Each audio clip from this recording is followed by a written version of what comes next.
టచ్‌లో ఉండు. కొంచెం టచ్‌లో ఉండి చెప్తాను అన్నట్టుగా. ఏదో ఒకటి ఆళ్ళని కలుస్తూ ఉండాలి తరచు. "అన్నా ఏం చేస్తున్నారన్నా? ఫోన్ చేసన్నా." కలుస్తూ ఉండంగానే వాళ్ళకి చాలా పనులుంటాయి సార్. మనల్ని ఎలా గుర్తుపెట్టుకుంటారు? అదే. వాళ్ళకి గుర్తు చేస్తూ ఉండాలి. అవును. కరెక్టేగా. అది పాయింటేగా. ఇప్పుడు వాళ్ళు ఎన్నో పనుల్లో ఉంటారు. పలానా వ్యక్తి మనకు తెలుసు. ఒకసారి మనం కాంటాక్ట్ చేద్దామని ఆళ్ళనుకోరు. వాళ్ళెందుకు అనుకుంటారు సార్? అదే. వాళ్ళు అట్లా ఇలాంటి ప్రయత్నాలు చేసే వాళ్ళందరికీ ఒక విధంగా ఇది మంచి సూచనే. లేకపోతే నేను రాంగానే పట్టు స్వాగతం పలుకుతారా రెడ్ కార్పెట్‌తో అలా ఏముండదు. కార్పెట్ లేయర్ ఇక్కడ. అదే. ఇండస్ట్రీ చాలా చూపిస్తది సార్ మనకి. హ్మ్. హైదరాబాద్ ఒక ఎడారిలాగా, ఒక ఎండమావులాగా అనిపిస్తది మనకి. అదే. ఎన్ని బిల్డింగ్‌లు ఉన్నా కూడా ఏ పరిచయం లేకుండా ఇక్కడికొస్తే హైదరాబాదు అప్పుడు చెన్నై ఎళ్ళేవాళ్ళు. సర్కార్ ఎక్స్‌ప్రెస్ ఎక్కేసి ఎళ్ళిపోయామని చెప్తూ ఉండేవాళ్ళు అప్పట్లో. అవును.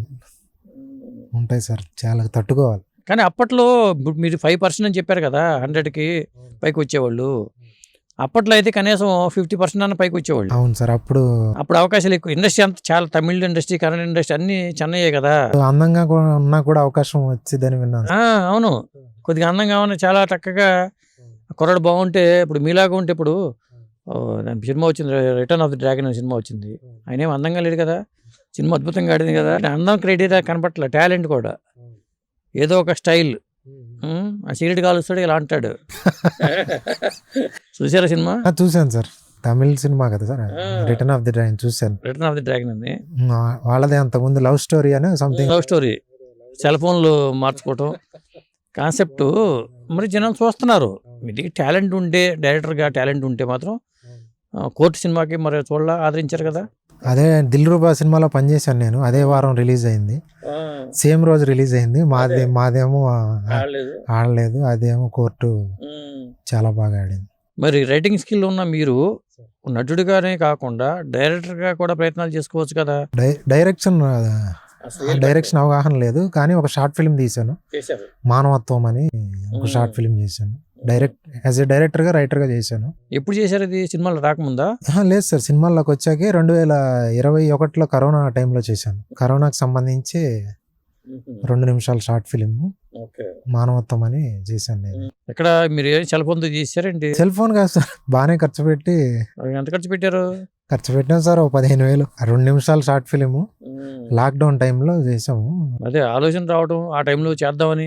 2 మినిట్స్ కరోనా థీమ్ మీదే చేసాము. శ్మశానంలో చేసాము సార్. అది లింగంపల్లి ఓ పక్కన కరోనా బాడీస్ అన్ని కాల్చి, పక్కన బూడిదంతా అలా ఉంటే అక్కడే భయపడకుండా కొంచెం డేర్ చేసి చేసాము. అది యాక్చువల్గా రామ్ గోపాల్ వర్మ గారి కాంటెస్ట్ గురించి చేసాము.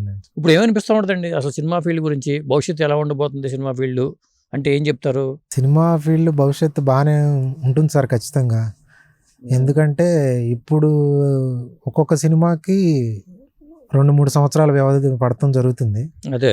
అలా కాకుండా ఇంతకుముందు హీరోలు కృష్ణ గారు కానీ, ఎన్టీఆర్ గారు కానీ వీళ్ళంతా ఇప్పుడు ఉన్న జనరేషన్లో అల్లా నరేష్ గారు కానీ సంవత్సరానికి 5-6-7 సినిమాలు రిలీజ్ చేసిన దాఖలాలు కూడా ఉన్నాయి. ఎక్కువ సినిమాలు వస్తూ ఉంటే సంవత్సరంలో ప్రతి ఒక్కరికి పని దొరుకుతుంది. అన్ని క్రాఫ్ట్స్ వాళ్ళకి. సినిమా పరిశ్రమ కూడా బాగుంటుంది. నిర్మాత అనే వాళ్ళు కూడా బాగుంటారని నా ఉద్దేశం. యార్లీ గారు, మీ యార్లీ అంటేనే మీరు బాలీవుడ్ వాళ్ళు పిలుస్తారేమో అసలు. ఇదేదో పేరు కొత్తగా ఉందని. పేరు యార్లీ అంటే షార్ట్ కట్టా? యార్లీ అంటే యాక్చువల్గా చిన్నప్పటి నుంచి నా నిక్ నేమ్ సార్ యార్లీ అనేది. నన్ను ఇంటి పేరు యార్లగడ్డ, మా ఊరు యార్లగడ్డ. అందుకని విజయవాడ సైడ్ యార్లగడ్డ ఇంటి పేరు ఉన్న వాళ్ళని యార్లీ అని పిలుస్తారు. నా నిక్ నేమ్ అదే ఉండడం వల్ల నా స్క్రీన్ నేమ్ అది ఉంటే బాగుంటుంది అని చెప్పి. యార్లీ అంటే వెరైటీగా ఉంది. నా లుక్ తగ్గట్టు ఉంటుందని చెప్పి. అసలు యార్లగడ్డ అంటేనే చల్లపల్లి రాజా గారు గుర్తొస్తారు. వాళ్ళు యార్లగడ్డ వాళ్ళే. జనరల్గా కమ్యూనిస్టులకి కంచుకోట. ఆ చల్లపల్లి ప్రాంతం అంతా కంచుకోట అని చెప్పాలి.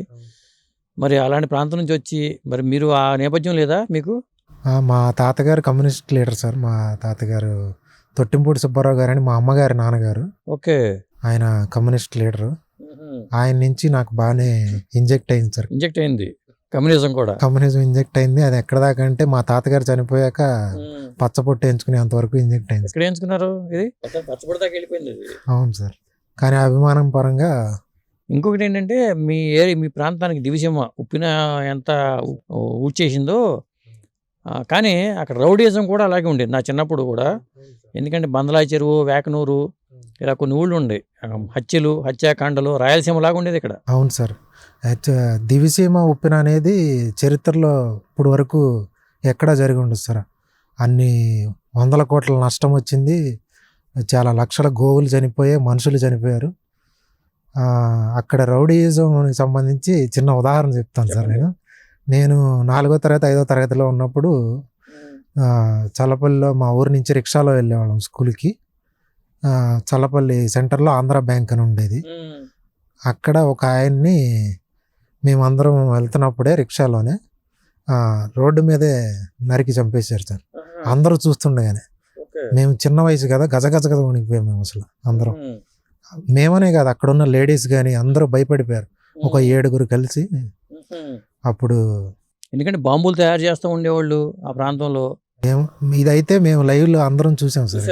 చూసాము. వాళ్ళందరినీ తర్వాత అరెస్ట్ చేయడం ఇదంతా జరిగింది.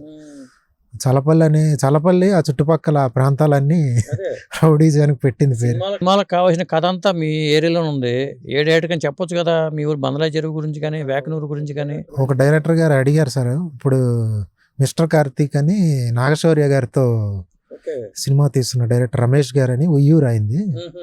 ఆయన నాది యార్లగడ్డ చల్లపల్లి అని చెప్పి ఆ దివిసీమకు సంబంధించిన పాతకాలం పెద్దవాళ్ళు ఉంటారు కదా, ఒక 60-50 వాళ్ళు, ఇంకా బతికున్న వాళ్ళు ఎవరన్నా మీ చుట్టాల్లో ఉంటే కొంచెం పరిచయం చేయండి, దానికి సంబంధించి వాళ్ళని అడిగి తెలుసుకుని బ్యాక్ స్టోరీ అంతా తెలుసుకుని సినిమా తీద్దామని. మీరే అసలు ఆ ప్రయత్నం చేయొచ్చు.